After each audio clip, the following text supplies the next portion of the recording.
Okay, good evening, शुभ संध्या, नमस्कार।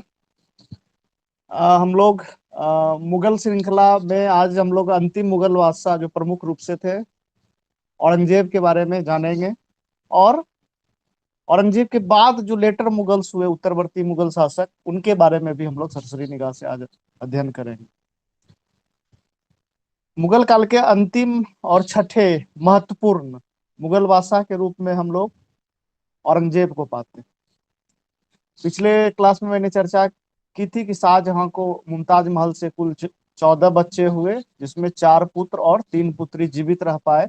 उसमें से औरंगजेब का नंबर तीसरा था पुत्रों में। औरंगजेब का जन्म दोहद उज्जैन में हुआ था 3 नवंबर 1618 ईस्वी। माँ का नाम ज्ञाथी है, माता मुमताज महल की कोख से, और पिता शाहजहां। अपने युवा काल में हम औरंगजेब को पाते हैं कि वो डेक्कन के सूबेदार के रूप में बहुत दिनों तक रहा। लगभग 1636 से 1644 तक एक योग एवं कुशल सेनानायक के रूप में औरंगजेब ने स्थापित किया था। पूरी उत्तराधिकार की लड़ाई को हमने समझने का प्रयास किया था, और किस प्रकार उत्तराधिकार की लड़ाई में औरंगजेब ने अपने सभी भाई को परास्त करके और एक एक को अपने रास्ते से हटाते हुए अपना राज्याभिषेक कराया। 2 बार राज्याभिषेक होता है। एक बार अपने पिता को आगरा में कैद करता है, तो 31 जुलाई 1658 को औरंगजेब का राज्याभिषेक हुआ। और फिर पुनः हम देखते हैं कि दिल्ली के लाल किला में, जहाँ पे शाहजहां ने अपनी ताजपोशी के लिए मयूर सिंहासन बनवाया था, उस लाल किला के दीवाने आम में ये 15 मई 1659 ईस्वी को दोबारा औरंगजेब की ताजपोशी हुई। और अबुल मुजफ्फर मुइनुद्दीन मोहम्मद औरंगजेब बहादुर पातशाह गाजी आलमगीर के नाम से औरंगजेब ने खुतबा पढ़वाया और बादशाहत को संभाला। पूरा नाम एक बार मैं पुनः बोल देता हूँ: अबुल मुजफ्फर मुइजुद्दीन मोहम्मद औरंगजेब बहादुर आलमगीर पातशाह गाजी। तो 1658 से 1707 का पीरियड है औरंगजेब का काल। लगभग अकबर से भी 6 माह ज्यादा। मुगल काल में 2 चीज याद रखनी है: सबसे अधिक शासन करने वाला मुगल बादशाह औरंगजेब, फिर अकबर। दोनों लगभग 58 वर्ष, औरंगजेब का 58 वर्ष 6 माह।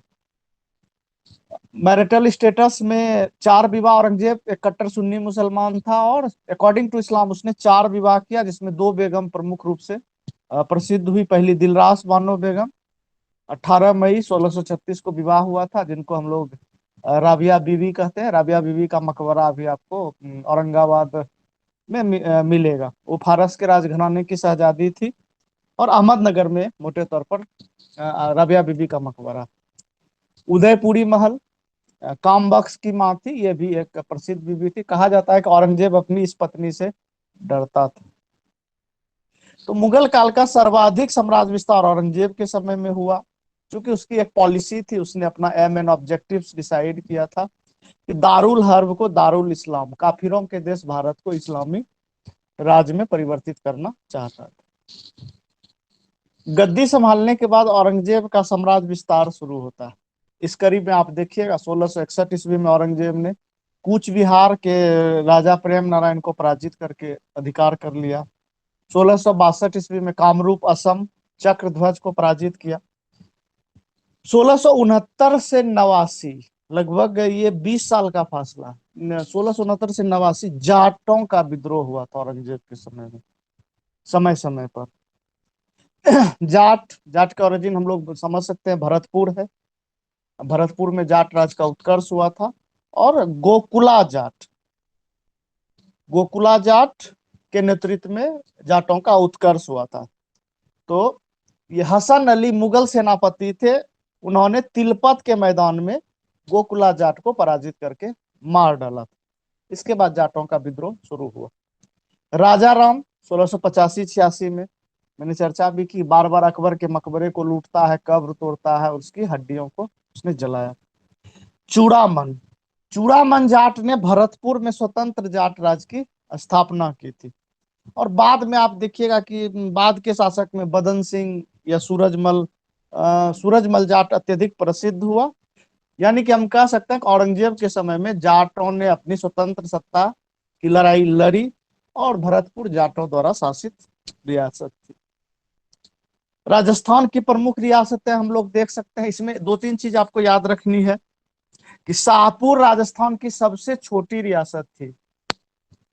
टोंक राजस्थान की मुस्लिम शासित रियासत थी। टोंक रियासत वो मुसलमानों द्वारा शासित था। शाहपुर रियासत सबसे छोटी है। कोटा की स्थापना शाहजहां ने की थी। आज हमारे बच्चे मेडिकल इंजीनियरिंग के लिए कोटा जाते हैं। और कोटा मुगलों के द्वारा स्थापित रियासत थी। झालवाड़ा, ये बाद की मैं ब्रिटिश पीरियड की भी थोड़ी सी चर्चा कर दूं। 1938 में झालवाड़ा अंग्रेजों के द्वारा स्थापित रियासत थी। मैं राजस्थान या राजपूत और औरंगजेब की चर्चा कर रहा था।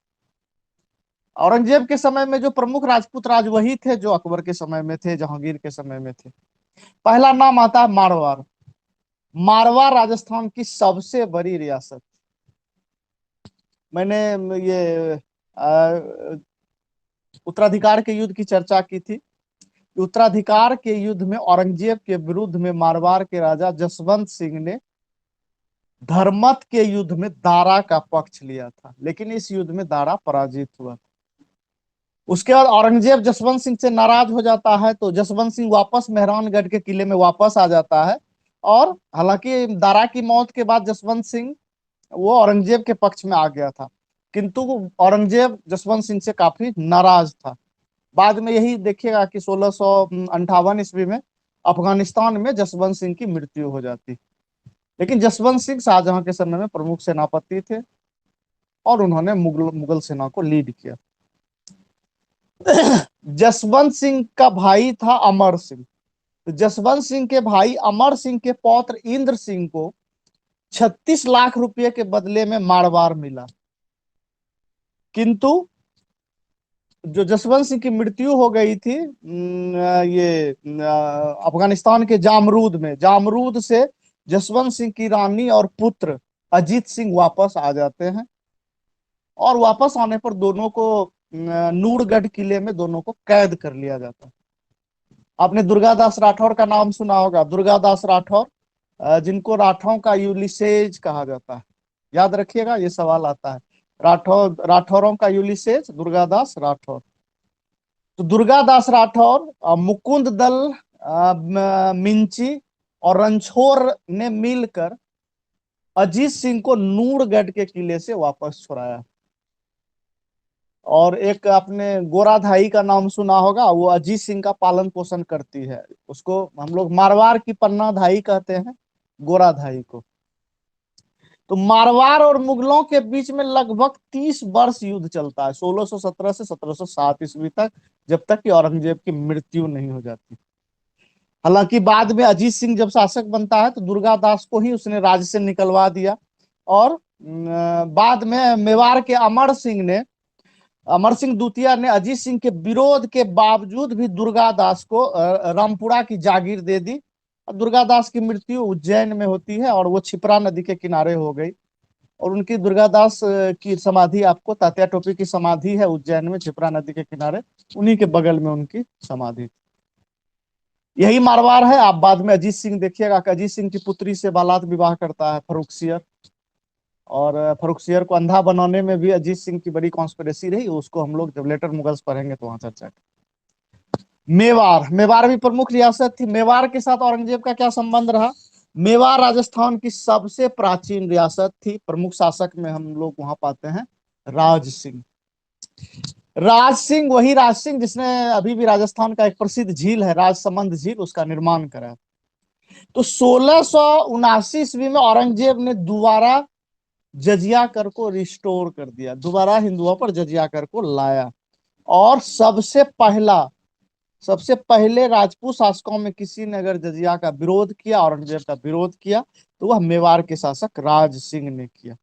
मनुची ने हिस्टोरिया द मोगोर में इसकी बखूबी चर्चा की। उसके बाद पुनः औरंगजेब 1689 ईस्वी में हिंदू मंदिर को तोड़ने का फरमान जारी करता है, जिसके तहत आप देखिएगा कि ये सोमनाथ काठियावाड़, काशी विश्वनाथ मंदिर बनारस और केशव मंदिर मथुरा को हानि पहुंचाया गया। इससे राजपूत और अंग्रेजों में शत्रुता बढ़ गई, सॉरी, राजपूत और मुगलों में शत्रुता बढ़ी। राज सिंह औरंगजेब के खिलाफ विद्रोह करने वाला शासक बना। उसने मोटे तौर पर हम कह सकते हैं कि औरंगजेब ने राजपूतों से सहानुभूति वाली नीति को धीरे धीरे उसने त्यागना शुरू किया। मेवाड़ के बाद आप राठौरों की रियासत आप देखिए, राजपूतों में जो राठौर राजपूत थे उनकी रियासत जोधपुर, राव जोधा, 1559 ईस्वी में जोधपुर की स्थापना हुई थी। बीकानेर, राव बीका 1688 ईस्वी में राव बीका ने बीकानेर की स्थापना की थी। एक और राज था राठौरों की रियासत थी किशनगढ़। किशनगढ़ की राजकुमारी चारुमती ने मेवाड़ के राज सिंह से शादी कर ली। और औरंगजेब, कहा जाता है कि औरंगजेब के दिल में भी कहीं ख्वाहिश थी चारुमती के लिए। हालांकि सतीश चंद्रा मेडबल इंडिया में इसका खंडन करते हैं, क्योंकि औरंगजेब ने भी शाहजहां के तरह ही राजपूतों से विवाह की नीति का परित्याग कर दिया। लेकिन किसी ये राजपूत राजपूत सोर्स में ये बात आती है कि औरंगजेब को किशनगढ़ से इसलिए खुन्नस थी क्योंकि चारुमती ने राज सिंह मेवाड़ के साथ शादी कर लिया था और औरंगजेब खुद उससे शादी करना चाहता। राज सिंह ने कांकरोली में द्वारिकाधीश मंदिर, कांकरोली जिसको आज राजसमंद के नाम, समंद के नाम से जानते हैं, वहां पे स्थापना की थी। और नाथ जी के द्वारा श्रीनाथ मंदिर का निर्माण हुआ। तो 1680 ईस्वी में राज सिंह की नेचुरल डेथ होती है, मृत्यु होती है, और अमर सिंह राजा बनता है। 1681 ईस्वी में औरंगजेब के एक पुत्र ने विद्रोह किया था, अकबर द्वितीय। अकबर द्वितीय का बगावत होता और उसने मेवाड़ में अगर उसको किसी राजपूत राजा ने शरण दी थी तो राज सिंह का पुत्र था अमर सिंह, जिसने अकबर द्वितीय को शरण दी। इससे मेवाड़ और औरंगजेब की शत्रुता बढ़ जाती है। लेकिन औरंगजेब का उम्र भी बढ़ रहा था तो बहुत अधिक वो राजपूतों के प्रतिरोध के पक्ष में नहीं था। राजपूताना से मैंने संबंध औरंगजेब का, उसको मैंने एक नजर से आपको दिखलाने का प्रयास किया। अब औरंगजेब और मराठा आ गए।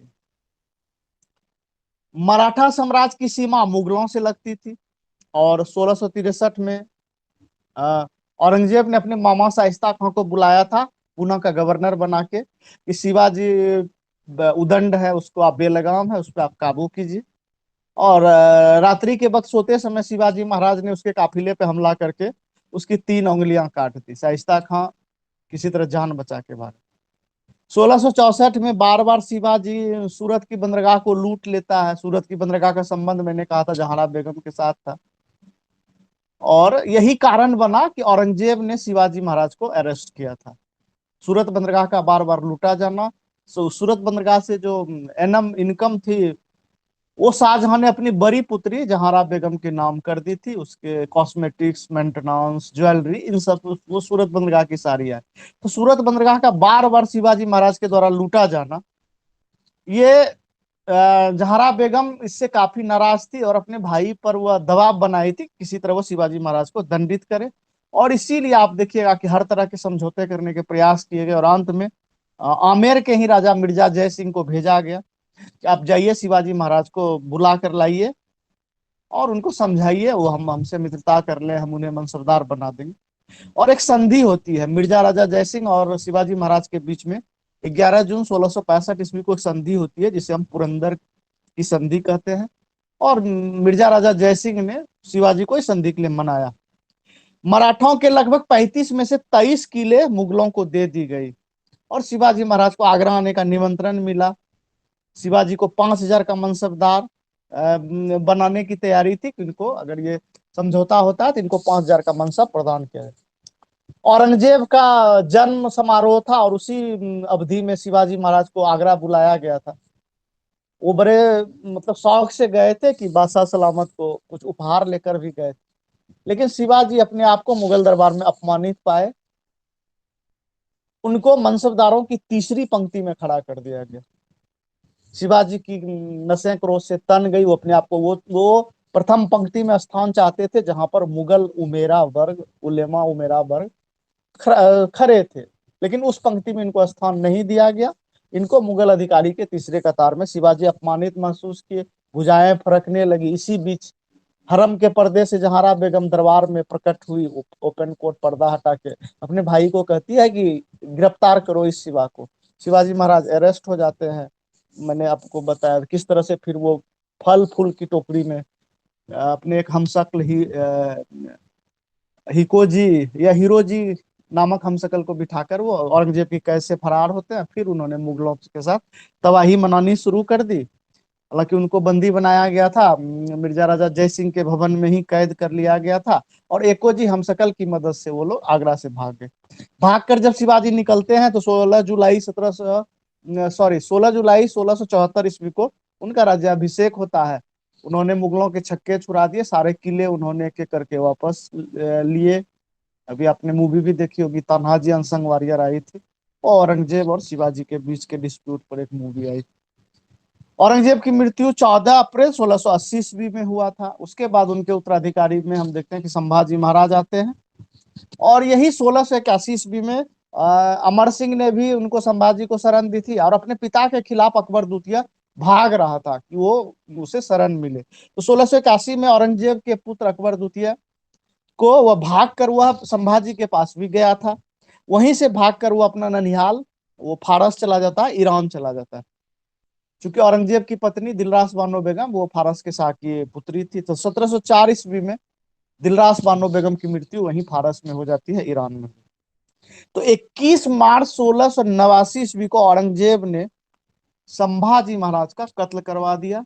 उसका रीजन स्पष्ट है, अपने विद्रोही पुत्र अकबर द्वितीय को शरण दिया जाना।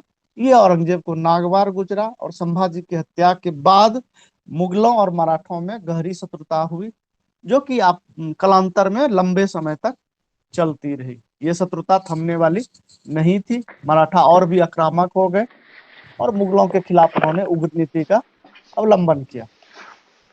औरंगजेब और सिख औरंगजेब ने सिखों के 9वें गुरु गुरु तेग बहादुर की 1675 ईस्वी में उन्होंने सिर कलम करवा दिया। अभी भी दिल्ली में चांदनी चौक पर आप जाएंगे, शीशगंज गुरुद्वारा है, तेग बहादुर सर की गर्दन वहीं पे काटी गई। तो शीशगंज गुरुद्वारा चांदनी चौक में हम लोग देख सकते हैं, लाल किला के सामने में। और इसके पूर्व भी आप देखिए, ये पहली कोई परंपरा नहीं थी। औरंगजेब से पूर्व भी जहांगीर ने सिखों के पुत्र खुसरो को शरण देने के कारण ये जहांगीर के द्वारा उसके पुत्र विद्रोही पुत्र खुसरो को शरण दिए जाने के कारण गुरु अर्जुन देव की हत्या करवाई। 13 अप्रैल 1699 ईस्वी में गुरु गोविंद सिंह जी खालसा पंथ की स्थापना करते हैं, और ये औरंगजेब के समकालीन थे, और गुरु गोविंद सिंह जी ने अकाल तख्त की स्थापना की थी। औरंगजेब और गुरु गोविंद सिंह का संबंध अच्छे नहीं रहे। उनके पुत्र को तलवार की नोक पर औरंगजेब ने धर्म परिवर्तन कराने का प्रयास किया था, और दीवार में चुनवा दिया था। तो सिख और औरंगजेब के भी संबंध समान नहीं रहे। मोटे तौर पर हम देखते हैं कि औरंगजेब के समय में विद्रोह की बाढ़ आ जाती है। आप चाहे जाट का विद्रोह हो, सिख का विद्रोह हो, मराठों का विद्रोह हो, और अपने बुढ़ापे में औरंगजेब इन सब सिचुएशन को झेलने में, इन सारी परिस्थितियों को निपटने में बहुत नाकाम रहा।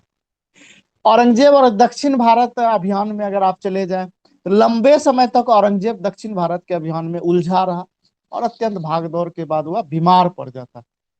इसीलिए मोटे तौर पर अकबर द्वितीय भी 1681 से 1707 तक वह दक्कन में छुपा रहा, भागता रहा अपने पिता से। जैन सरकार ने औरंगजेब के इस डेक्कन अभियान को दक्कन का फोड़ा कहा। जिस तरह की ये स्पेनिश अल्सर नेपोलियन बोनापार्ट के लिए प्राणघातक सिद्ध हुआ, उसी तरह दक्कन का फोड़ा, दक्कन का जो ये अल्सर था, ये औरंगजेब के लिए घातक सिद्ध हुआ। 1686 ईस्वी में बीजापुर में आदिल शाह की मृत्यु होती है, 22 सितंबर 1686 ईस्वी को। और 2 अक्टूबर 1687 ईस्वी औरंगजेब ने गोलकुंडा का द्वार सोने की कुंजी से उसने चाबी से खोला था। मोटे तौर पर दक्षिण से औरंगजेब को काफी धन हाथ लगा था। गोलकुंडा उस समय दुनिया में हीरों के लिए प्रसिद्ध था। तो कहा जाता है कि गोलकुंडा के द्वार को सोने की कुंजी के द्वारा औरंगजेब के द्वारा खोला गया।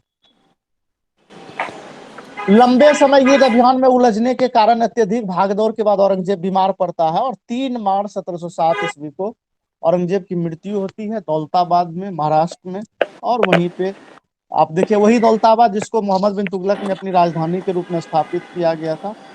और वहां पे दौलताबाद में औरंगजेब को दफनाया गया, और मुबारक शाह ने दौलताबाद को कुबतुल इस्लाम, इस्लाम विजय के रूप में स्थापित किया था। जो उसकी औरंगजेब की एक पत्नी थी, उद्दौरानी का मकबरा, वो अहमदनगर, जिसे हम बीबी का मकबरा कहते हैं, और इसे ताजमहल की फुहर नकल कहा जाता है। उत्तराधिकार का युद्ध, औरंगजेब की मृत्यु के बाद भी हम पाते हैं कि 1707 ईस्वी में उत्तराधिकार का युद्ध शुरू हो जाता है। औरंगजेब की लाश पड़ी रही, उसके पुत्र फिर से आपस में लड़ पड़े ताजपोशी के लिए, और एक लड़ाई होती है, उस लड़ाई को हम लोग जाऊज का युद्ध कहते हैं। 18 जून 1707 ईस्वी को जाऊज का युद्ध लड़ा गया था मुअज्जम और आजम के बीच में, जिसमें आजम परास्त हुआ और मुअज्जम बहादुर शाह प्रथम के नाम से औरंगजेब के बाद मुगल गद्दी पर बैठा। आमेर के राजा सवाई जय सिंह ने उत्तराधिकार के युद्ध में चूंकि आजम का साथ दिया था, इसीलिए बहादुर शाह प्रथम ने उसे आमेर से बेदखल करके आमेर का नाम इस्लामाबाद रखा या मोमिनाबाद रखा। मेवाड़ के शासक अमर सिंह और मारवाड़ के अजीत सिंह भी सवाई जय सिंह के साथ मिलकर आजम का साथ दिया था, और बहादुर शाह प्रथम के साथ उसके संबंध अच्छे नहीं रहे। औरंगजेब के समय की बहुत सारी बातें हैं जिसको एक नजर में हम लोग सरसरी निगाह से देख सकते हैं। औरंगजेब ने सिक्कों पर कलमा अंकित कराना बंद कर दिया। ला इलाहा इल्लल्लाह मोहम्मदन रसूल अल्लाह, नो गॉड वाट एवर सो अल्लाह, ये अंतिम रसूल के रूप में जो कलमा पढ़ा जाता था, औरंगजेब ने मुगल सिक्के पर कलमा खुदवाना बंद कर दिया गया। अकबर के समय में जो परंपरा चली आ रही थी, झरोखा दर्शन, तुलादान जैसी प्रथा पर औरंगजेब ने रोक लगा दिया। नौरोज या नवरोज पारसी त्योहार था, ईरानी त्योहार, वो प्रतिबंधित था, उस पर भी औरंगजेब ने रोक लगा दिया। मुस्लिम स्त्रियों के मजार पर जाने पर रोक लगा दिया। जजिया आरोपित किया गया। मैंने पहले ही कह दिया कि सर्वप्रथम औरंगजेब एक कट्टर सुन्नी मुसलमान था, और उसने इस्लामी परंपरा के अनुरूप जजिया को फिर से रेस्टोर कर दिया। हालांकि मनुची कहता है कि राजकोष का रिक्त होना जजिया आरोपित करने का एक बड़ा कारण था, क्योंकि अकबर ने जिस कदम को उठाया था वो सभी शासक उस पर नहीं चल सके, क्योंकि उस समय तत्कालीन हिंदुस्तान में जजिया का उठाया जाना एक बड़ा ही महत्वपूर्ण कदम था, जो प्रयास अकबर ने किया। औरंगजेब ने जजिया को फिर से आरोपित किया। जैन सरकार का कहना है कि दारुल हर्ब को दारुल इस्लाम में परिवर्तित करना चाहता था, इसलिए उसने जजिया को लाया। आप जैन सरकार की किताब है औरंगजेब से इंडिया, उसको पढ़िए, बहुत सारी। और खफी खां जो कि औरंगजेब का दरबारी इतिहासकार था, और मामूटी, इन्होंने समर्थन किया है औरंगजेब के द्वारा जजिया लगाने का।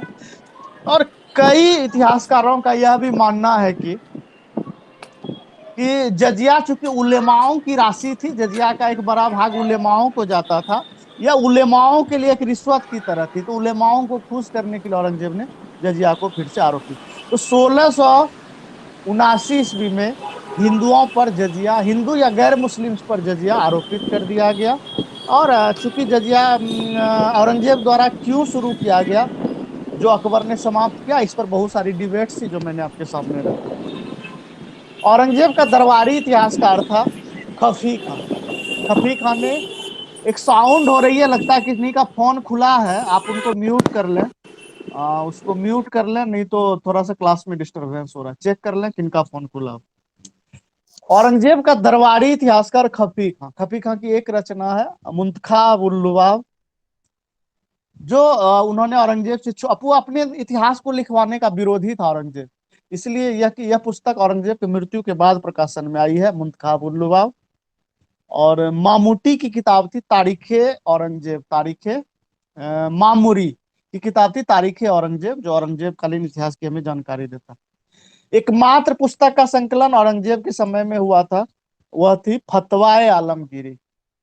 फतवाए आलमगीरी मतलब आलमगीर का कानून, इसके संकलन करता शेख निजाम थे, ईश्वरदास नागर। और इसके 5 राइटर में हमारे भागलपुर के भी एक मीर मोहम्मद राधी, जो आस्तानिया शहवाजिया के बहुत बड़े कानून के, इस्लामी कानून के जानकार थे, उनको औरंगजेब ने 5 रुपया दैनिक भत्ता पे हायर किया था लिखवाने के लिए फतवाए आलमगीरी। साकी मुस्तैद खां की रचना है मासिर आलमगीरी, इससे भी हमें औरंगजेब कालीन इतिहास के बारे में जानकारी। ये कुछ लिटरेचर हैं जो औरंगजेब से रिलेटेड थे। औरंगजेब पे बहुत सारा आक्षेप है, अपने दरबार से सारे डांसर्स म्यूजिशियन सबको चलता कर दिया। संगीत विरोधी था, ऐसी बात नहीं थी। सबसे अधिक classical text book, musical text book Aurangzeb के समय में लिखे। 1669 ईस्वी कहा जाता है कि औरंगजेब ने मुहर्रम पर रोक लगाया। तो मुहर्रम पर अटैक करना ये नहीं था कि वह इस्लाम का विरोधी था, दुश्मन था। औरंगजेब चूंकि कट्टर सुन्नी मुसलमान थे, उनको शिया मुसलमानों के द्वारा जो मनाए जाने वाले मातमी मुहर्रम से नफरत। जो मोहम्मद साहब के जो भी वंशज थे वो अपने आप को शिया मुस्लिम समझते थे, तो शिया मुसलमान अपने आप को मोहम्मद साहब के वंशज समझते हैं। इस वजह से वो लोग हसन हुसैन के मातम को एक खूनी तरह के तरीके से, उनका जो मेथड है वो ब्लडी, शरीर काटना, तलवार पीटना, ब्लेड मारना, ये सब ये तरीका औरंगजेब को पसंद नहीं था। इस वजह से उसने मुहर्रम पर अटैक किया था। और वो चूंकि कट्टर सुन्नी मुसलमान था, इसलिए उसने मुहर्रम को रोक लगा। पहला मुगल बादशाह था जिसने नशा पर रोक लगाई। शराब और भांग बिक्री सेल आउट बंद कर दी गई। साम्राज्य को चाहे जो भी रेवेन्यू का लॉसेस हो, परंतु उसने उस पर उसने कंस्ट्रक्शन औरंगजेब के खाते में बहुत कम है। केवल शाहजहां के समय में जो मोती मस्जिद बनी थी लाल किला के अंदर, दोनों जगह मोती मस्जिद है, आगरा में भी और दिल्ली में भी, उसको इसने मार्वलाइज कर दिया, संगमर पूर्ण संगमरमरकृत इमारत बनाई गई औरंगजेब के समय। कुबतुल इस्लाम मस्जिद का निर्माण मोटे तौर पर उसने गुजरात के चिंतामणि मंदिर को तोड़ा था, उसके ऊपर उसने कुबतुल मस्जिद का निर्माण कराया। काशी विश्वनाथ मंदिर को ध्वस्त करके वहां पर कहा जाता है कि ज्ञान वापी मस्जिद का निर्माण हुआ। अभी भी, अभी देखिए मोदी जी हमारे वो कॉरिडोर, काशी विश्वनाथ कॉरिडोर का उद्घाटन किया, बगल में ज्ञान वापी मस्जिद है। दो तीन तरह का है अभी औरंगजेब पर एक आक्षेप है, हिंदू मंदिर को ध्वस्त किया जाना। इसको आप दो तीन ढंग से ले सकते हैं। अगर आप सबसे अधिक औरंगजेब पर अगर अच्छा काम किन्हीं का हुआ है तो वो जैन सरकार का काम। वो आधुनिक भारतीय इतिहासकार होते हुए उन्होंने मेडिवल पर अच्छी अच्छी किताबें लिखी, जिसमें प्रमुख रूप से downfall of Mughal empire, Shivaji, Aurangzeb India, ठीक है, औरंगजेब का भारत, इस तरह की बहुत सारी रचनाएं हैं जो हमें मेडिवल पर बहुत सारे कंसेप्ट को क्लियर करती है। ताराचंद की किताब है cultural influence of Islam on Indian culture. इन सब से भी आपको औरंगजेब को समझने में मदद मिलेगी। जजिया आरोपित किया गया, स्पष्ट है। और जजिया से बचने के लिए बहुत सारे गैर मुस्लिम जो थे, वो हिंदू धर्म को उन्होंने अडॉप्ट कर लिया। बहुत सारे हिंदुओं ने इस्लाम को अडॉप्ट कर लिया, तो परिवर्तित मुस्लिम्स हो गए। भारत में अभी भी आप देख लीजिए, अभी जितने भी मुस्लिम्स हैं उनके पूर्वज तीन चार पीढ़ी पहले वो राजस्थान में राजपूत थे। वो तरह मोहम्मद अली जिन्ना का चौथा पीरियड वो राजस्थान में राजपूत थे, जो कि अलग पाकिस्तान के पैरोकार हुए। तो ये ऐसा नहीं था कि औरंगजेब ने बिल्कुल धार्मिक इशू को बनाकर मस्जिद पर अटैक किया था, कि वो हिंदुओं का दिल दुखाना था, हिंदू धर्म का अपमान करना था, अहित करना था। इस बात है आज के कंटेक्स्ट में जिस तरह से हिंदुस्तान का वातावरण विषैला हो रहा है, इस माहौल में औरंगजेब को हम समझ नहीं सकते हैं। हम अधिक से अधिक अभी हमारे हुक्मरान कर सकते हैं कि अकबर रोड का नाम बदल सकते हैं, औरंगजेब रोड का नाम बदल सकते हैं, तो नाम बदलने से नहीं होता है, उनके इतिहास को समझने की जरूरत है।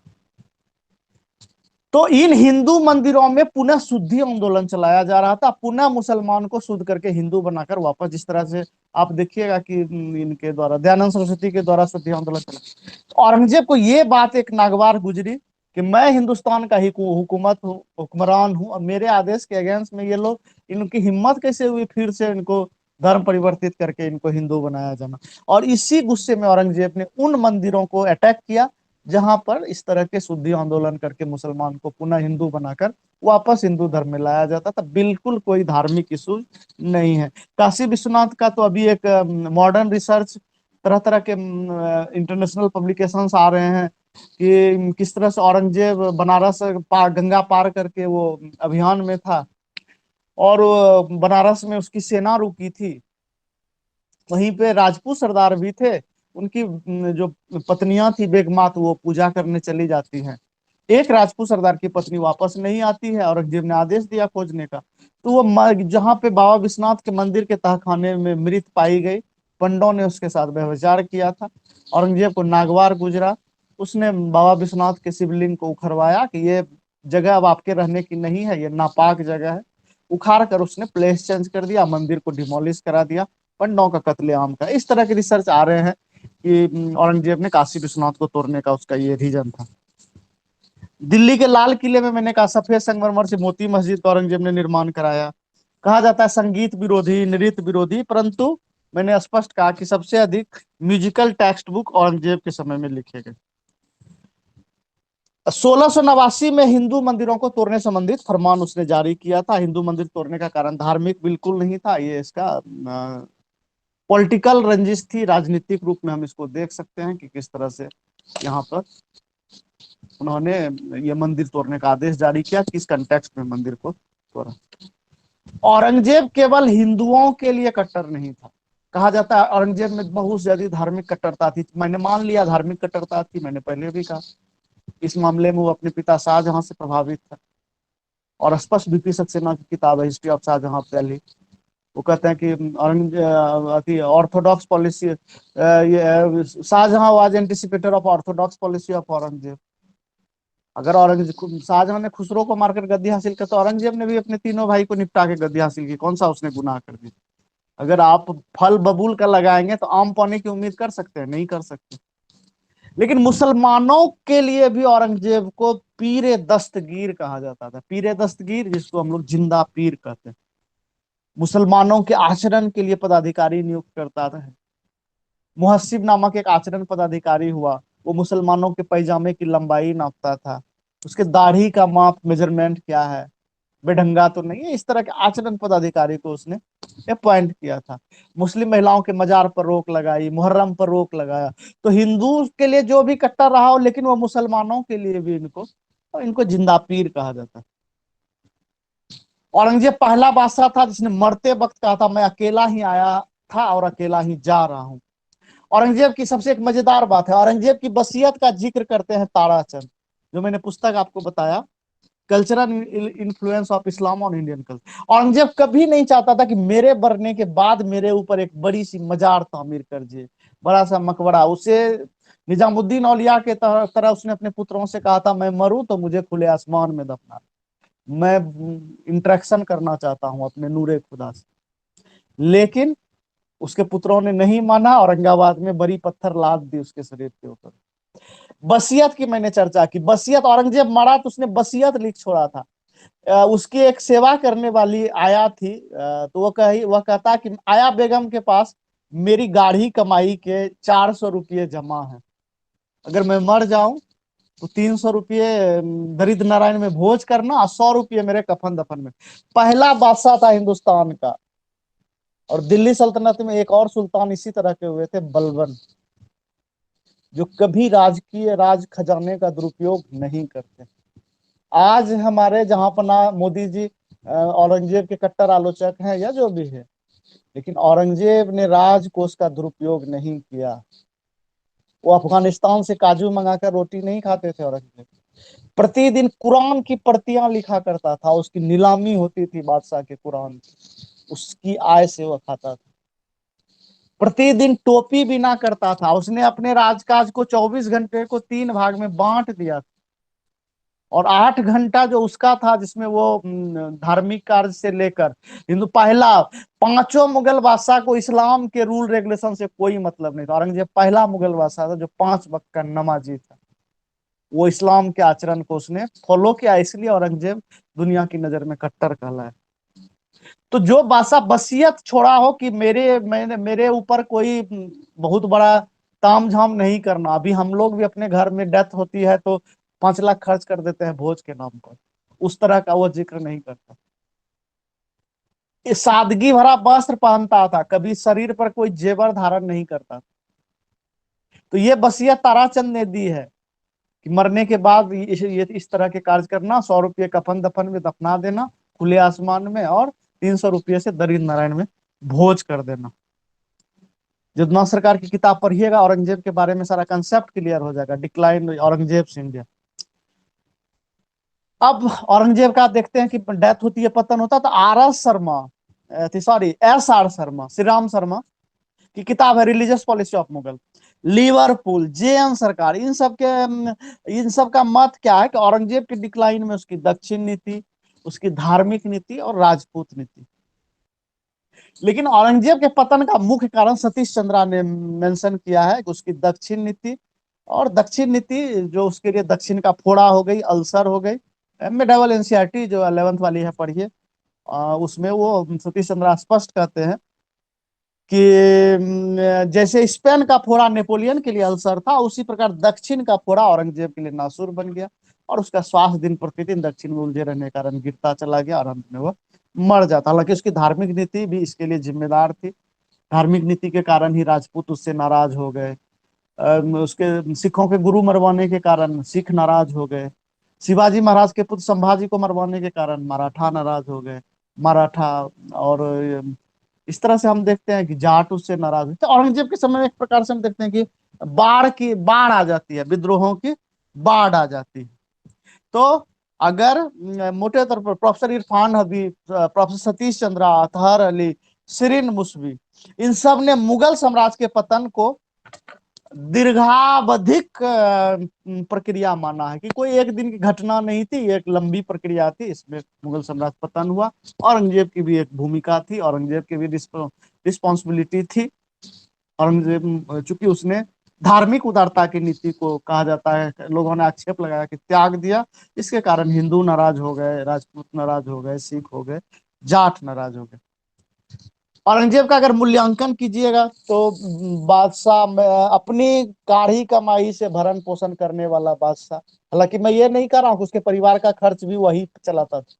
अगर एक बादशाह की पत्नी या उसका रॉयल हाउस होल्ड, जो भी जनाना खाना हो, दरबार हो, एडमिनिस्ट्रेशन, वो सब चलता था, राजकाज जिस तरह से चलती है आज भी।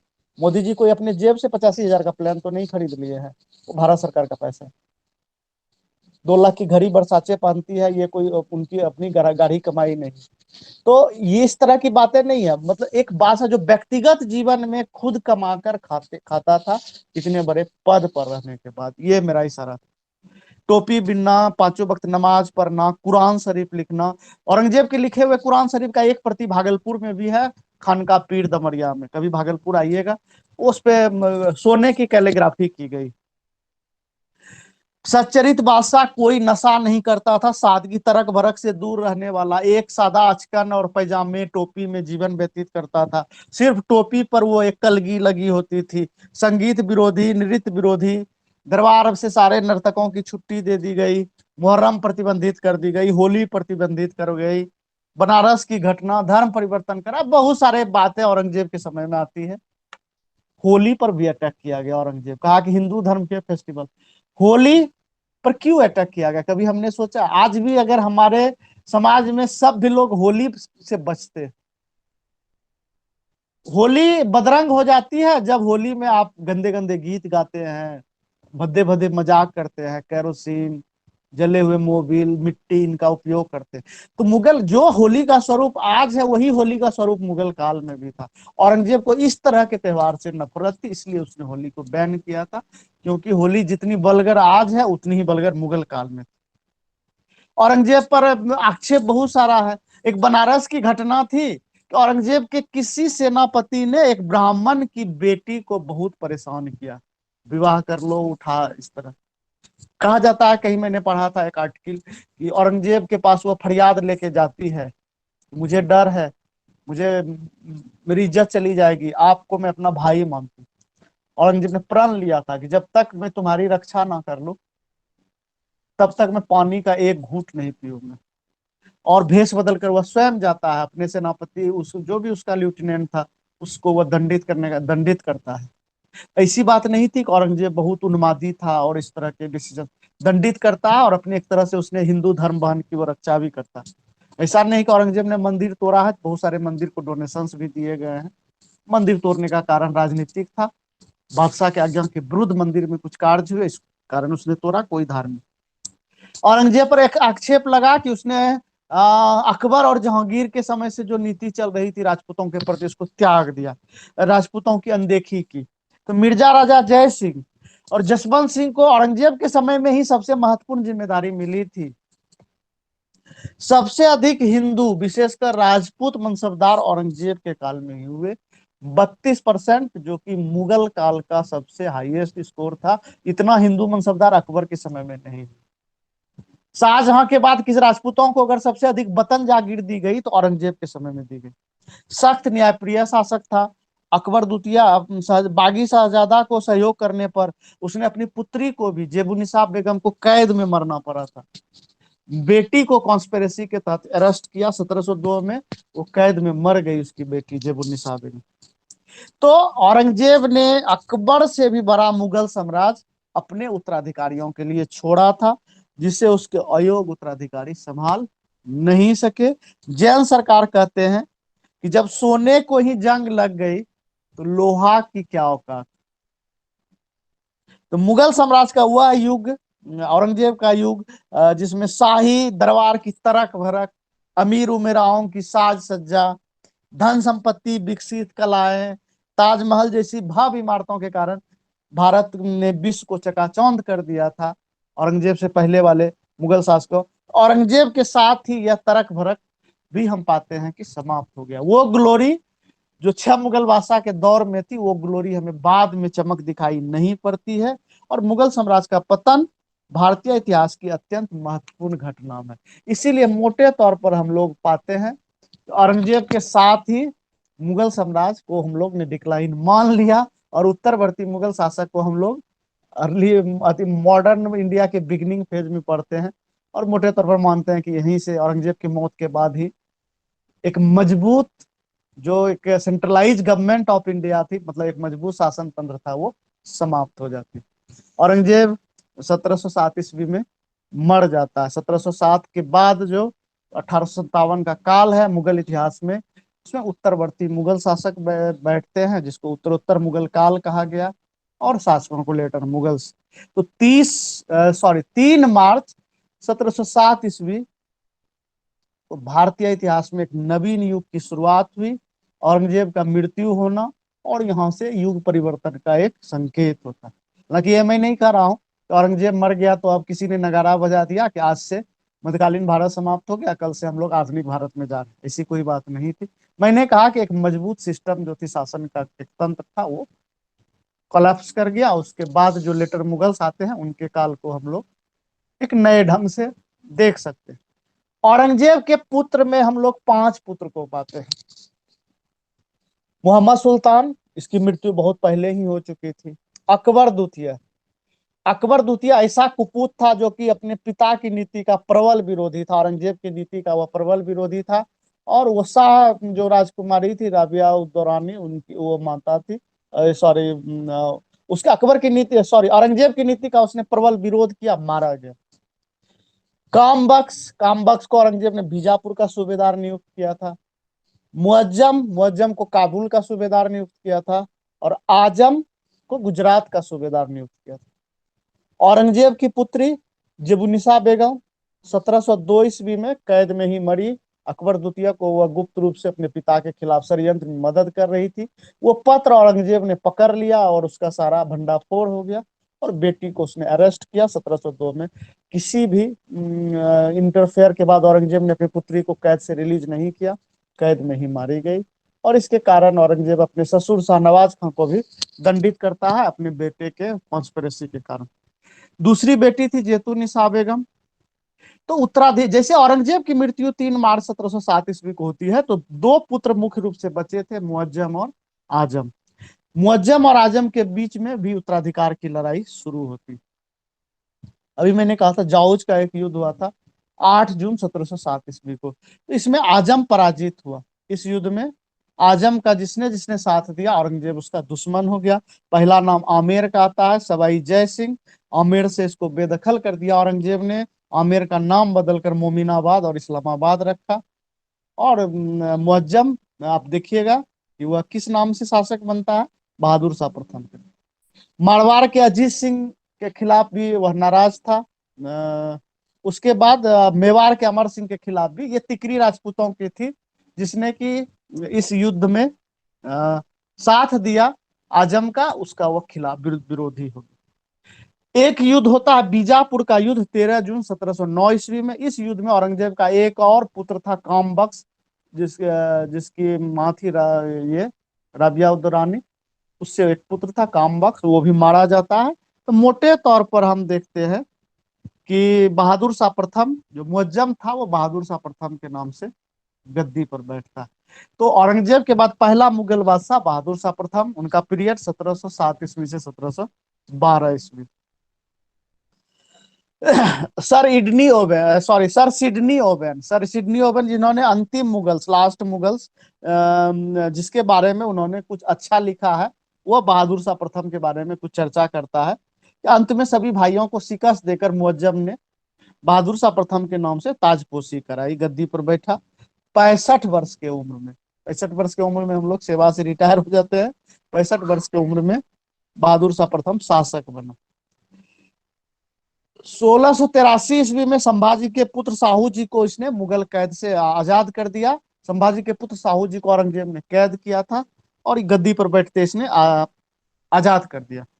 बहादुर शाह प्रथम की उपाधि थी साहेब बेखबर। साहेब बेखबर आप समझ रहे हैं।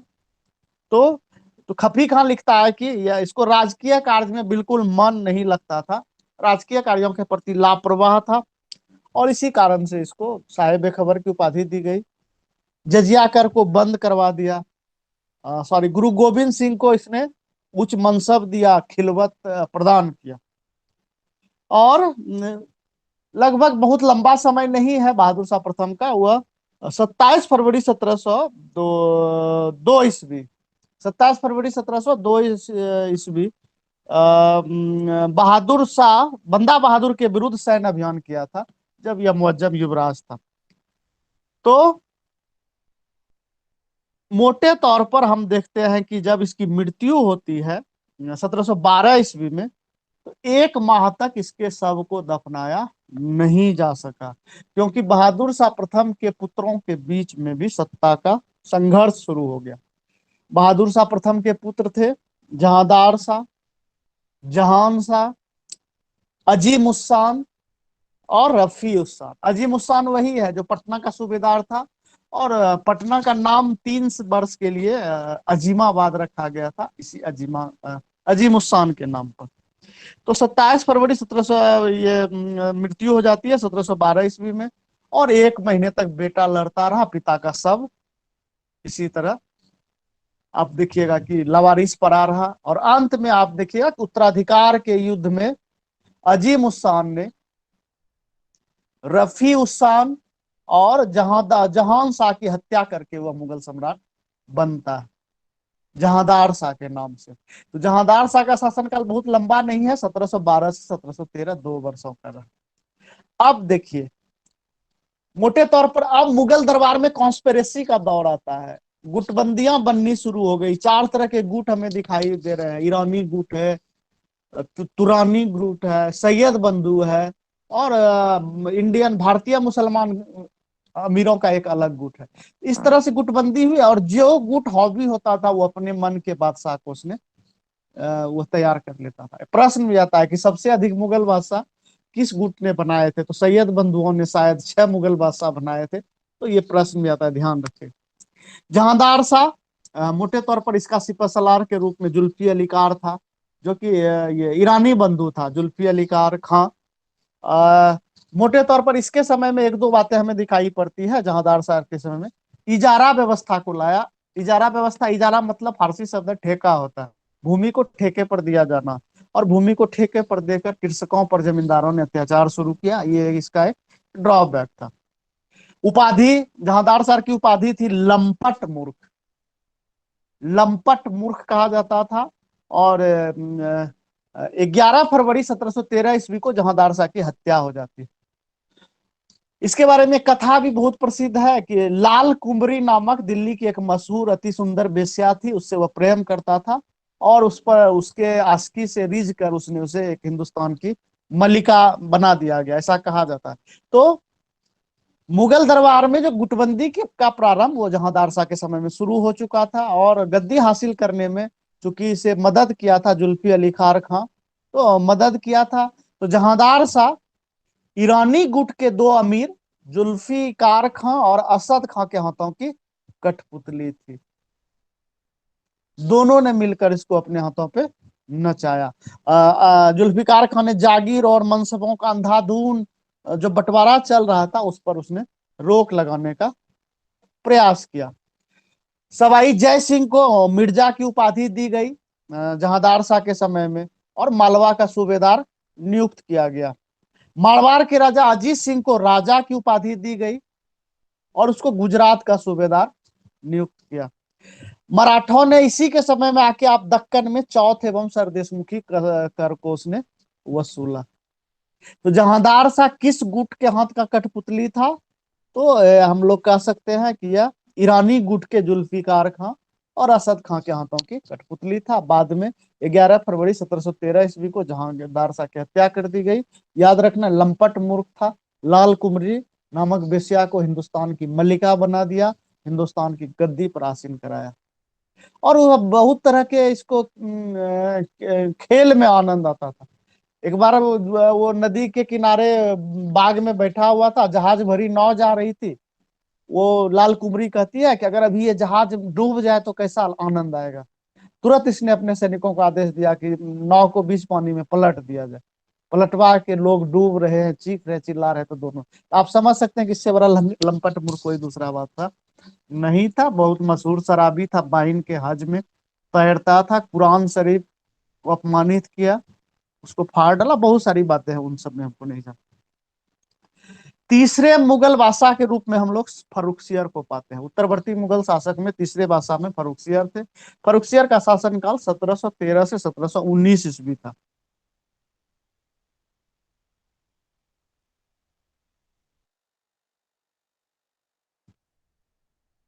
हिंदुस्तान के पुत्र फर्रुखसियर या हिंदुस्तानी अमीर का जो गुट था वो सैयद बंधु की सहायता से उसने जहांदार शाह को अपदस्थ किया। तो अब किंग मेकर की भूमिका में इसके समय में, फर्रुखसियर के समय में, किंग मेकर की भूमिका में कौन आ गए? सैयद बंधु आ गए।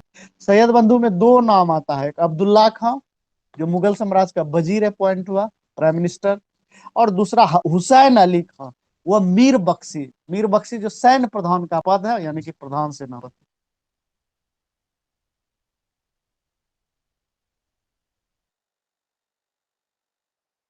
अब्दुल्ला खां जो मुगल साम्राज्य का वजीर था, और दूसरा हुसैन अली खां जो मुगल बख्शी था। तो अब इस समय मैंने कहा कि मुगल दरबार में तीन चार गुट सक्रिय हो गए थे। जैसे कि आप देखिए, ईरानी गुट, ईरान समझ रहे हैं, जो फारस शाह वहाँ ईरान का। तुरानी या मध्य एशियाई मूल का मुसलमान जो अमीर थे मुगलों की सेवा में, वो तुरानी गुट कहलाए। ईरान आप फारस और खुरासान से जोड़ सकते हैं। हिंदुस्तानी गुट में विदेशी मुसलमान जिनका की जन्म भारत में हुआ था, वो इस ये हिंदुस्तानी गुट। तो फर्रुखसियर के समय में मुगल दरबार में ईरानी, तुरानी, हिंदुस्तानी गुट के अमीर मुगल दरबार में काफी सक्रिय थे। फर्रुखसियर की उपाधि घृणित कायर की थी। सबसे पहले फर्रुखसियर जब बादशाह बना तो ईरानी गुट के जुल्फिकार खां की इसने हत्या करवा दी। और आप देखिएगा, इसके समय में चिनकलीज खां, जिसको हम निजामुल मुल्क के नाम से जानते हैं, उसने दक्कन में उसे 6 मुगल सूबे की सूबेदारी फर्रुखसियर ने दी थी। और उसने औरंगाबाद को अपना मुख्यालय बनाया। यही चिनकलीज खां है जो बाद में जाके हैदराबाद शहर की स्थापना करता है। औरंगजेब, फर्रुखसियर टीबी रोग से ग्रसित था, क्षय रोग से, शरीर गल रहा था। एक औरंगजेब डॉक्टर हैमिल्टन उसका इलाज करता है, और उससे खुश होकर उसने औरंगजेब को एक दिया फ्री पास व्यापार करने के लिए, जिसको हम लोग दस्तक प्रथा कहते। यही दस्तक बाद में पलासी युद्ध में नवाब और अंग्रेज के बीच युद्ध का एक बड़ा कारण बनता है। तो अंग्रेजों का प्रयास जहांगीर के समय से शुरू था, नहीं सफलता मिली उसे, भारत में व्यापार का परमिशन नहीं मिला। तो एक दो कोठियां भले उसने स्थापित कर ली। शाहजहां ने अंग्रेज को खदेरा, पुर्तगालियों को गोवा तक खदेड़ दिया। औरंगजेब के दरबार में भी मुगलों अंग्रेजों ने थोड़ी बहुत जुर्रत की थी औरंगजेब के समय में, औरंगजेब ने पराजित करके, अरेस्ट करके दरबार में घसीट लिए। तो पहली सफलता अंग्रेजों को मिली कि 3,000 रुपये के बदले उसको दस्तक दिया, किसने? फर्रुखसियर ने। अंग्रेजी डॉक्टर हैमिल्टन ने इलाज किया था, और साधारण लोग टीबी रोग उसका ठीक हुआ। फर्रुखसियर को दुर्बल, कायर और निंदनीय होने के कारण घृणित कायर की संज्ञा दी जाती है। और मोटे तौर पर हम देखते हैं कि जोधपुर के शासक अजीत सिंह ने अपनी बेटी का विवाह फर्रुखसियर से किया था, और चूंकि सैयद बंधु ने मारवाड़ के अजीत सिंह को पराजित करके, कहा जाता है कि मजबूर किया था कि वो अपनी बेटी का विवाह मुगल बादशाह से कर दे। 1716 ईस्वी में फर्रुखसियर के समय में बंदा बहादुर को फांसी दी गई थी। 1719 ईस्वी में सैयद अली खां, जो सैयद बंधु का एक मेंबर था सक्रिय, उसने पेशवा बालाजी विश्वनाथ से गुप्त रूप से संधि करके मराठों को दिल्ली बुलाया और फर्रुखसियर को अंधा बनाकर मार डाला। तो पहली बार मुगल इतिहास में किसी अमीर ने बादशाह की हत्या कराई थी।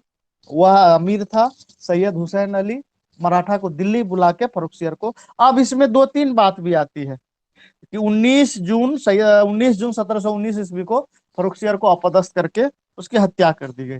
कहा जाता है कि इस कॉन्स्पिरेसी में मारवाड़ अजीत सिंह भी षड्यंत्र में शामिल था, क्योंकि उसको मजबूर किया गया था कि वो अपनी पुत्री का विवाह फर्रुखसियर से कहे। तो केवल इतिहासकार का कुछ इशारा इस ओर भी है कि इस कॉन्स्पिरेसी में मारवाड़ के अजीत सिंह भी शामिल।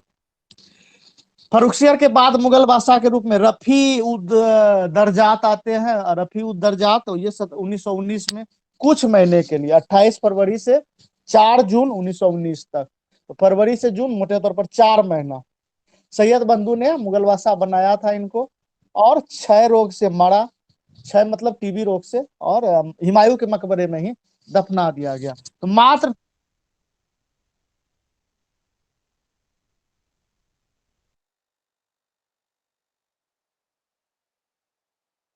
अब आ जाइए रफीउद्दौला। रफीउद्दौला भी 1919 में 6 जून से 17 सितंबर, मात्र 71 दिन के लिए मुगल बादशाह बना था। तो शाहजहां द्वितीय के नाम से रफीउद्दौला गद्दी पर बैठा, और उसकी भी मृत्यु डायरिया जिसको कहते हैं, पेचिश अतिसार से हो गई। इसको भी हुमायूं के मकबरे में दफना दिया गया।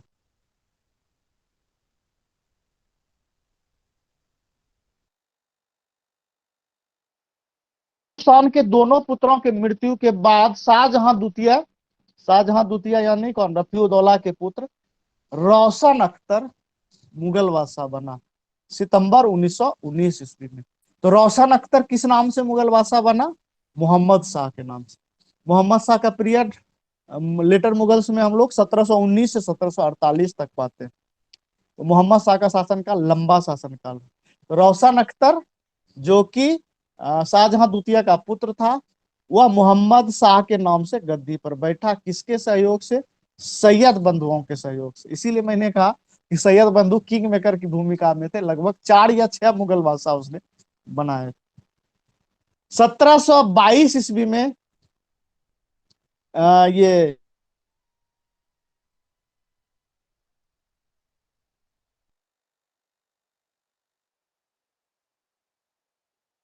निजामुल मुल्क ने सैयद बंधु की हत्या करवा दी। निजामुल मुल्क वजीर बन गया। मोहम्मद शाह के साथ एक उपाधि जुटती है, मोहम्मद शाह रंगीला बादशाह। अधिक समय हरम में, हिजरों में बिताने में, और वह असंगत और विलासी आचरण के कारण, विलासी मतलब व्यभिचारी भी था, असंगत मतलब आप कह सकते हैं कि मेल के प्रति भी आकर्षण ना, बहुत सारी बातें थी, मैं इन सब बातों में नहीं जाना। तो रंगीला बादशाह के समझ से कहा जाता है कि वो हरम की सीढ़ियों से उतरता था, तो आसपास नेकेड लड़कियों का सहारा लेता, तो बहुत तरह की इसके आचरण के बारे में मैं चर्चा नहीं करूंगा। सबसे पहले इसने सैयद बंधु अब्दुल्ला खां और हुसैन अली खां का इसने अंत कर दिया। और 1724 में चिनकिलीज खां ने इसी के समय में, आप देखिए, कि स्वतंत्र हैदराबाद की स्थापना की, जिसे मोहम्मद शाह ने मान्यता दी, और चिनकिलीज खां को आसफ जाह की उपाधि दी। आसफ जाह।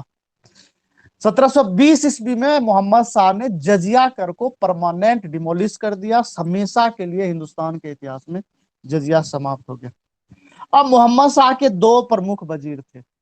चिनकिलीज खां तो 6 सूबा लेके डेक्कन चला गया, हैदराबाद स्वतंत्र वो अपना शासन शुरू कर दिया। तो दो वजीर में नजबुद्दौला और दूसरा नाम आता है सादत खां का। तो 1737 ईस्वी में आपको याद होगा कि बाजीराव प्रथम बल्ला लवी, बाजीराव मस्तानी मूवी आई थी, आपने देखा होगा।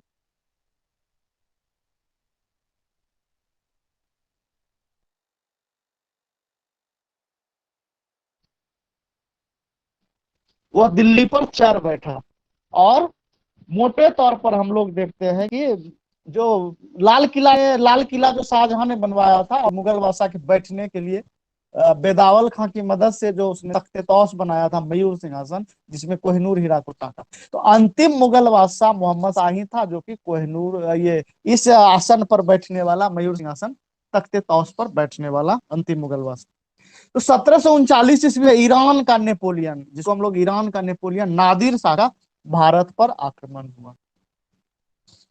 13 फरवरी 1739 ईस्वी में करनाल में मुठभेड़ होता है।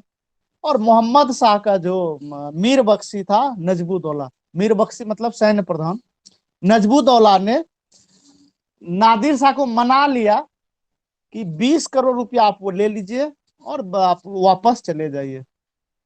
20 करोड़ रुपया उसने देना तय किया कि 20 करोड़ में आप मान जाए और दिल्ली पर आक्रमण ना करके वापस चला जाए। किंतु एक कॉल आ रहा है अर्जेंट, बहुत परेशान।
हेलो। जी सर।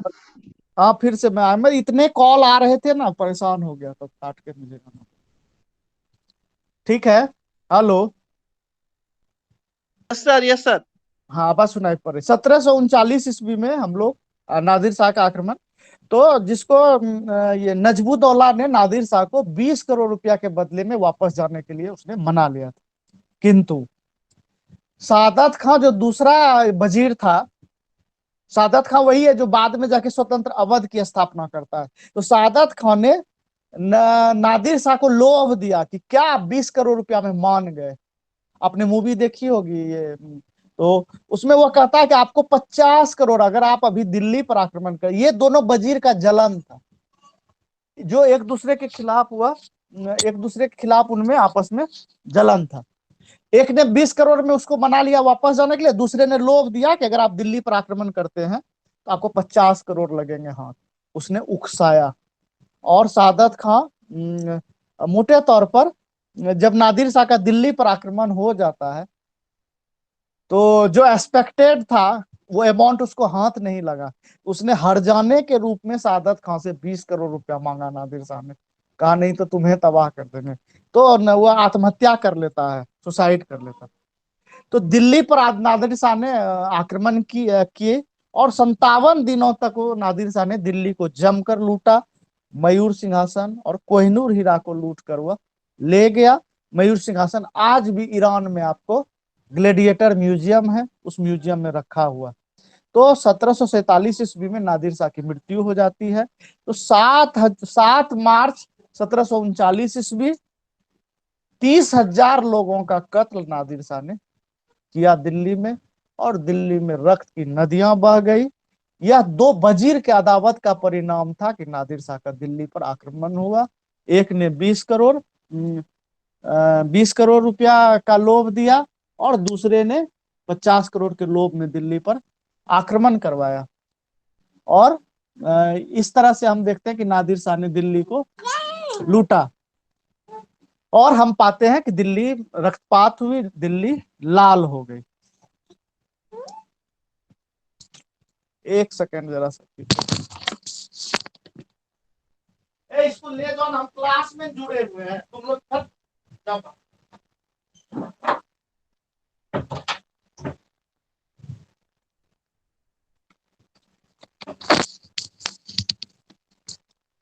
मोहम्मद शाह के बाद मुगल बादशाह के रूप में हम लोग अहमद शाह को पाते हैं। अहमद शाह का पीरियड 1748 से 1754 ईस्वी का रहा।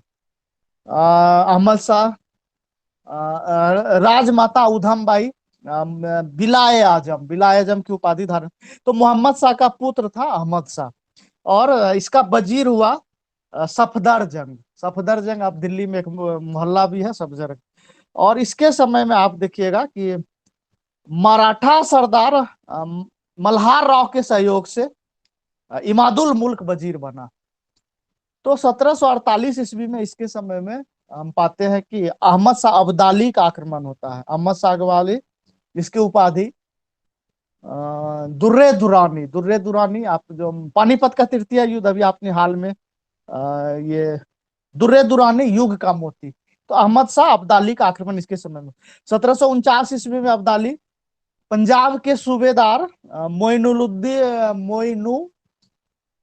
नुल मुल्क को पराजित किया उसने, और 5 बार उसने आक्रमण किया। तो 1748 से 1759 के बीच में अब्दाली का हिंदुस्तान पर 5 बार आक्रमण होता है। मार्च 1948 में अहमद शाह ने अब्दाली की सेना को मच्छीवाड़ा के समीप नूरपुर के युद्ध में परास्त किया था। मोहम्मद शाह के समय में मोहम्मद शाह के समय में ही 2 स्वतंत्र राज्य की नींव पड़ चुकी थी। एक हैदराबाद निजामुल मुल्क, जिसकी स्थापना चिरकिलीज खान ने की थी। दूसरा अवध सआदत खां, और तीसरा बंगाल। बंगाल में 1739 में मुर्शिद कुली खान ने स्वतंत्रता की स्थापना कर दी। मुर्शिद कुली खान के बाद आप देखिएगा अलीवर्दी खां, सिराजुद्दौला। भरतपुर और मथुरा, उसकी स्थापना बदन सिंह जाट ने की। कटेहर, जो गंगा जमुना के दोआब में, इसकी स्थापना रुहेलों ने की। और फर्रुखाबाद की स्थापना बंगस पठान ने की। तो अहमद शाह के बाद जो बादशाह आए मुगल बादशाह, वो थे आलमगीर द्वितीय। आलमगीर द्वितीय 1754 से 1758 ईस्वी तक मुगल बादशाह रहा। यह वजीर इमादुल मुल्क वजीर बन चुका था अहमद शाह। तो उसके हाथों की यह कठपुतली था, इमादुल मुल्क के हाथों की कठपुतली था। और अहमद शाह को मोटे तौर पर हम कह सकते हैं कि अपदस्थ करके अजीजुद्दीन को आलमगीर द्वितीय की उपाधि के साथ मुगल बादशाह बनाया गया इमादुल मुल्क के द्वारा। प्लासी युद्ध के समय में 1757 में प्लासी युद्ध हुआ है, वो उस समय मुगल बादशाह आलमगीर द्वितीय थे। और इमादुल मुल्क ने 29 नवंबर 1759 ईस्वी को आलमगीर द्वितीय की भी हत्या कर दी। इसके समय में कुछ बातें आई, मुगल वैभवता लगभग समाप्त हो चुकी थी, राजकोष रिक्त हो चुका था, मुगल कंगाल हो चुके थे, चूल्हा जलाने के लिए बर्तनों तक को बेचने पड़े। भूखे राजकुमार एवं शहजादियां पर्दा त्याग कर हाथ में कटोरे लेकर दिल्ली की सड़क पर निकल पड़े। तो ऐसा मुगल कालीन इतिहास में पहली बार इस तरह की बातें हुई थी। और इसी के समय में अहमद शाह अब्दाली दिल्ली तक चढ़ आया, और यह उसका 5वां अभियान था अब्दाली का दिल्ली पर। शाहजहां तृतीय 1758 से 1759, 2 वर्ष के लिए। यह आलमगीर द्वितीय का पुत्र नहीं था। वजीर इमादुल मुल्क ने काम बख्श के पौत्र, काम बख्श, औरंगजेब का पुत्र काम बख्श के पौत्र मुही उल्लर को शाहजहां तृतीय के नाम से मुगल गद्दी पे बिठा दिया। चूंकि आलमगीर द्वितीय का जो पुत्र था अली गौहर, वो उस समय बिहार का सूबेदार था, तो उसने पटना में मुगल बादशाह के रूप में अपनी ताजपोशी कराई। तो इस समय में 1758-59 में हम पाते हैं कि दो दो मुगल बादशाह 2 जगह पर शासक बन बैठे। एक दिल्ली में आपका ये शाहजहां तृतीय के नाम से गद्दी पर बैठा मुही उल्लर, और अली गौहर अली गौहर बिहार में बैठा मुगल बादशाह के रूप में, और एक दिल्ली में बैठा मुही उल्लर शाहजहां तृतीय के नाम से। अब आते हैं शाह आलम द्वितीय। शाह आलम द्वितीय 1759 से 1804 ईस्वी। आलमगीर द्वितीय का पुत्र अली गौहर शाह आलम द्वितीय के नाम से गद्दी पर बैठा।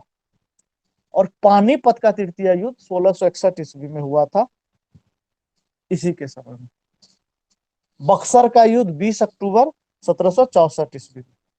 तो 1559 में हम देखते हैं, सॉरी 1500 नहीं, 1759 में अहमद शाह दुर्रानी, अहमद शाह दुर्रानी, उसी का आप देखिएगा कि एक गुलाम था, रोहिला गुलाम कादिर। उसने उसके पिता को शाह आलम द्वितीय ने पराजित किया था और उसका लिंग कटवा के उसको हिजरा बना दिया था। और इसी आक्रोश में उसने अपने पिता की जो उसकी हत्या हुई, उसके आक्रोश में उसने दिल्ली पर आक्रमण किया था और उसने जमकर दिल्ली में व्यभिचार को अंजाम दिया। बादशाह को अरेस्ट करके वो अंधा बना लेता है और जितने भी मुगल शहजादे थे, मुगल शहजादियां थी, सबके साथ उसने गलत किया, व्यभिचार किया। बादशाह को, शहजादों को स्त्रियों के कपड़े पहनाकर उसे नचवाया। मुगल शहजादियों के साथ व्यभिचार किया गया। पुनः आप देखिए, पुणे के पेशवा की अनुमति से 1772 ईस्वी में महाजी सिंधिया ने पुनः दोबारा इनको दिल्ली की गद्दी पर वो बिठाता है। और ये डब्लू फ्रैंकलिन की किताब है, वो दंड दिया गया उसको, गुलाम कादिर को, उसको क्रूर विलेन के रूप में उसने दिल्ली पर चढ़ाई की थी। यह इसी के काल की घटना। बक्सर युद्ध के समय में यही थे मुगल बादशाह। इलाहाबाद की संधि अंग्रेजों ने की थी सालम द्वितीय के साथ 12 अगस्त 1765 ईस्वी में। और अंग्रेजों को फरुखसियर ने दस्तक दिया, फ्री पास, और अंग्रेजों को बिहार, बंगाल और उड़ीसा की दीवानी मिली। दीवानी समझ रहे हैं, राजस्व वसूलने का अधिकार। 1765 से 1772 ईस्वी में इलाहाबाद और करा का क्षेत्र अंग्रेजों ने अपने नियंत्रण में ले लिया। और मुगल बादशाह, जो अंग्रेजों का पहला मुगल बादशाह जो पेंशनर बना, वो इनको बनाया गया और पेंशनर बन के इनको इलाहाबाद में रहना पड़ा था। तो मोटे तौर पर हम देखते हैं कि 1806 ईस्वी में इनकी हत्या हुई। इन्हीं के शासनकाल का एक काला पक्ष मैंने चर्चा करी थी। उसके क्या कहते हैं, शाह आलम ने गुलाम कादिर के पिता के साथ अप्राकृतिक संबंध स्थापित किया था और रोहिला गुलाम कादिर ने सम्राट को अंधा करके दिल्ली में उसने तांडव मचाया और मुगल शहजादे शहजादियों के साथ भी उसने गलत अप्राकृतिक कार्य किया, जिसकी हत्या बाद में 1772 ईस्वी में मराठा महाजी सिंधिया ने की थी, पेशवा की अनुमति के साथ। पुनः इनको गद्दी पर बिठाया। तो अंधे मुगल बादशाह के रूप में 1806 में इनकी हत्या कर दी गई और बहुत सारी इसमें डिस्क्रिप्शन आते हैं। अब 11वें उत्तरवर्ती मुगल शासक के रूप में हम लोग अकबर द्वितीय को पाते हैं। 1803 ईस्वी में दिल्ली पर अंग्रेजों का अधिकार हो गया और शाह आलम द्वितीय का पुत्र अकबर द्वितीय था। अंग्रेजों की शरण में था, पेंशनर मुगल बादशाह हो गया। अंग्रेजों ने 2 लाख का सालाना इनको पेंशन देना स्वीकार किया। राजा राम मोहन राय को राजा की उपाधि अकबर द्वितीय ने दी थी और अपने बंद पेंशन को चालू करवाने के लिए राजा राम मोहन राय को लंदन भेजा गया। तो 1833 ईस्वी में इंग्लैंड के ब्रिस्टल में राजा राम मोहन राय की मृत्यु हो जाती, वहीं ब्रिस्टल में उनका मजार भी। तो 1835 ईस्वी के बाद हम पाते हैं कि जो मुगल सिक्के जो चल रहे थे मुगल बादशाह के नाम से, वो सारे सिक्के बंद हो गए। अब अंग्रेजों ने टकसाल स्थापित करके अपना सिक्का छापना। अकबर द्वितीय के समय से ही मुगल बादशाह लाल किले तक सिमट गई। लाल मुगल बादशाह का टेरिटोरी जो साम्राज्य था वो लाल किले के बाउंड्री में आ गई। 1837 ईस्वी में अकबर द्वितीय की मृत्यु हो गई और अकबर द्वितीय के बाद बहादुर शाह द्वितीय अंतिम मुगल बादशाह बना। बहादुर शाह द्वितीय जफर के नाम से वह शायरी लिखा करता था। अब इसमें कुछ बातें हैं जिसको आपको ध्यान में रखनी है। 1761 से 1770 नजबुद्दौला जो वजीर था वो दिल्ली का सर्वोच्च तानाशाह। 1761 पानीपत का तृतीय युद्ध शाह आलम द्वितीय के समय में हुआ था, अहमद शाह अब्दाली और मराठा सरदार सदाशिव राव के बीच में, आपने देखी होगी। याद रखिएगा, सैयद अली बंधु को उत्तरोत्तर मुगल काल का किंग मेकर, लगभग 6 मुगल बादशाह का निर्माता सैयद बंधु, जिसमें अब्दुल्ला खां और हुसैन अली खां की भूमिका महत्वपूर्ण थी। रफी उर दर्जात, रफी उदौला, फरुखसियर, मोहम्मद शाह, आलमगीर द्वितीय और शाहजहां, ये 6 मुगल बादशाह सैयद बंधु ने बनाए थे, इसीलिए उनको किंग मेकर्स की भूमिका। बहादुर शाह जफर अंतिम मुगल बादशाह 1837 से 1857, जफर के नाम से शायरी लिखती थी। 1857 के विद्रोह के समय में मुगल बादशाह भारतीयों ने उन्हें अपना नेता मान लिया। तो अंग्रेजों ने कहा कि मुगल शासन को फिर से रेस्टोर करने का प्रयास किया जा रहा है। तो लीड विद्रोहियों ने, सारे विद्रोहियों ने बहादुर शाह जफर को अपना नेता मान लिया।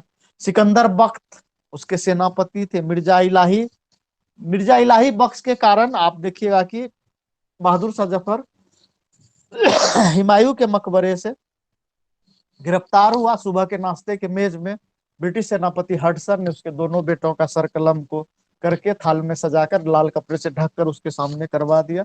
वहीं से बूढ़ा जफर गिर पड़ा, फिर उठा नहीं, और अरेस्ट करके इनको बर्मा के रंगून में भेज दिया गया। 1662 ईस्वी में बर्मा के मांडले जेल में इनकी मृत्यु थी। कहा जाता है कि शुरू में अंग्रेज अधिकारी के किसी कार गैरेज में इनको 4 महीना रखा गया, जो उनके लिए काली अंधेरी कोठरी थी। रंगून में बहादुर शाह जफर का कब्र है, बाद में बनवाया गया भारत के जो भी भरतवंशियों के द्वारा। और 1 नवंबर 1858 ईस्वी महारानी विक्टोरिया का जो घोषणा पत्र, जो act of 1858, government India government act 1858 के तहत कानूनी रूप से मुगल साम्राज्य को समाप्त कर दिया गया। और मोटे तौर पर हम देखते हैं कि 1857 के विद्रोह के बाद मुगल साम्राज्य अपने अवसान की ओर चला जाता है। अगर क्रम से देखा जाए तो हमने एक तरह से करीब करीब सभी मुगल बादशाह और उत्तरवर्ती मुगल शासकों के बारे में आपसे चर्चा की। अगर इसके रिगार्डिंग अगर कुछ आपसे कुछ क्वेरी है तो पूछ सकते हैं।